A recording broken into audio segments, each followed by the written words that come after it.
it's Rona once again and welcome back to my channel. So for today's video guys ay ipapakita ko sa inyo ang tutorial kung paano ako mag-makeup kung aalis kami, ganyan, kung may mga party or event, parang simple lang ganito.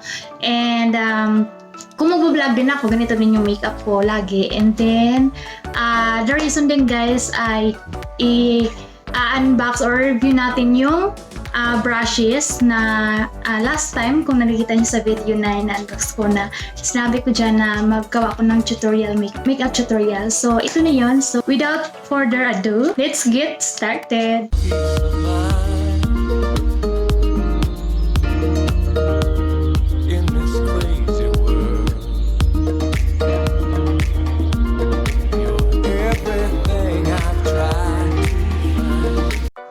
So ayun na guys, so welcome back, and today ito yung sinasabi ko kanina na gagamitin or i-review natin na brush. Just in case guys, kung magustuhan ko siya ngayon, I will drop the link in the description below kung saan ko siya nabili sa Amazon para matry nyo din kung halimbawa gusto nyo mag-order or something na gusto nyo check, ganyan. So now we will start using this one. So first, bago natin gamitin yung brush, lilinisan muna natin yung mukha. So, katapos ko lang maligo guys. So ito yung pinaka-regular face ko after kong maligo.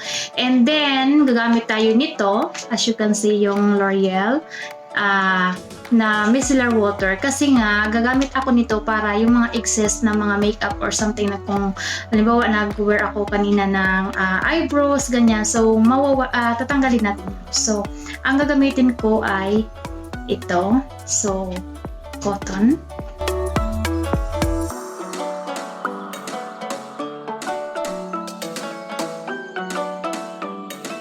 So, as you can see guys, may natira siya kahit lilinis na ako ng mukha kanina. So, may mga natira pa rin siya.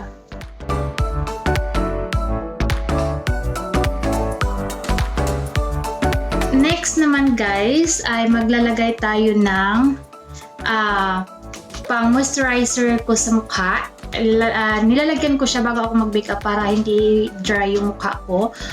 Sometimes ito yung nilalagay ko. Ayan, kung familiar kayo sa aloe vera na made in Korea, or ito yung ginagamit ko. So, minsan ginagamit ko lang, minsan talaga pag ginagamit ko pag moisturizer, pag makeup ito, hindi siya masyado sticky unlike this one.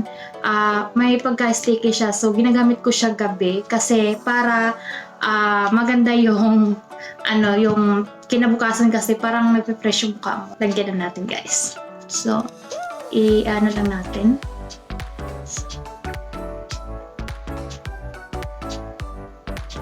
Para mag-moisturize. Ayan. And then, ilatag mo lang sa pagmumukha mo.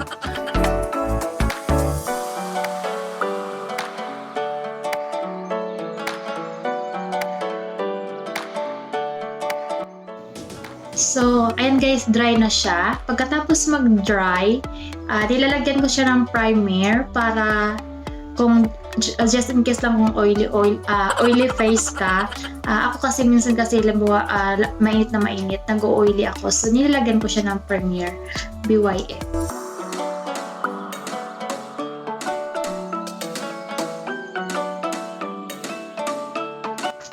So after naman ito, lalagyan ko na siya ng foundation. So ang gamit ko ay ito.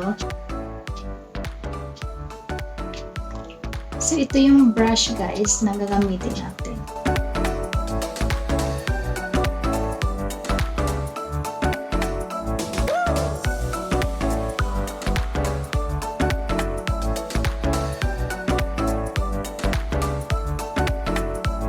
And then gagamit ako ng concealer. So BYS din siya guys. Ayan. So lagay ko lang sa kamay ko. Sa sa eye lang para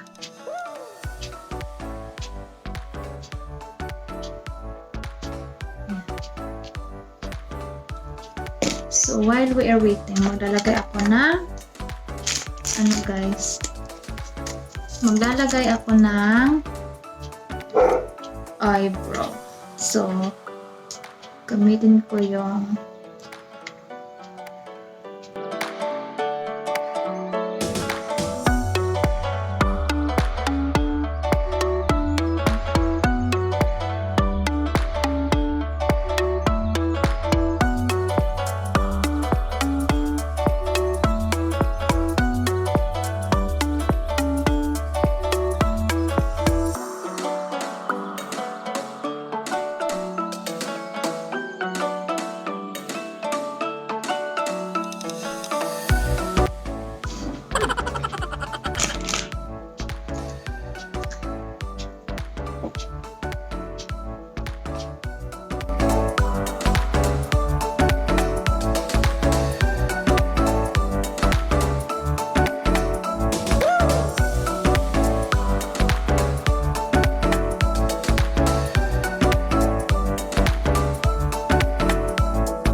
guys, this is what I look like. So, simple lang siya guys. So, sorry sa hair ko. So, yeah, that's all for today guys. If you haven't subscribed yet, please subscribe for more video and give me a thumbs up if you like this video.